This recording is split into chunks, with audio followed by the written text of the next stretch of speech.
శివలింగం వేడెక్కకూడదు కాబట్టి ధారాపాత్ర పెడతారు, అదే చంద్రబింబం. అర్చకుడు వెళ్ళిపోయినా ఎప్పుడు చుక్క చుక్క చుక్క చుక్క చుక్క చుక్క పడుతూ శివలింగం చల్లగా ఉంటుంది. అలా చల్లగా ఉంటే ఊరు చల్లగా ఉంటుంది. అందుకే ధారాపాత్ర లేకుండా శివాలయం ఉండదు. ధారాపాత్రలో నీళ్లు పోసి అర్చకుడు వెళ్ళిపోతాడు. అది దేనికి గుర్తు అంటే చంద్రబింబం నుంచి కరిగి పడుతున్నటువంటి అమృతం చేత తడిసిపోయినటువంటి బ్రహ్మాండ స్వరూపుడైనటువంటి పరమశివునికి గుర్తని.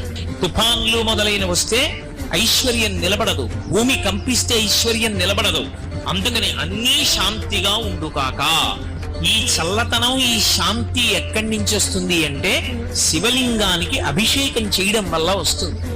ఆ శివలింగానికి చేసినటువంటి అభిషేకం వల్ల ఎలా లోకం చల్లబడుతోందన్నది శివలింగం యొక్క చల్లబడడం మీద ఆధారపడి ఉంటుంది. అందుకే శివలింగం వేడెక్కకూడదు.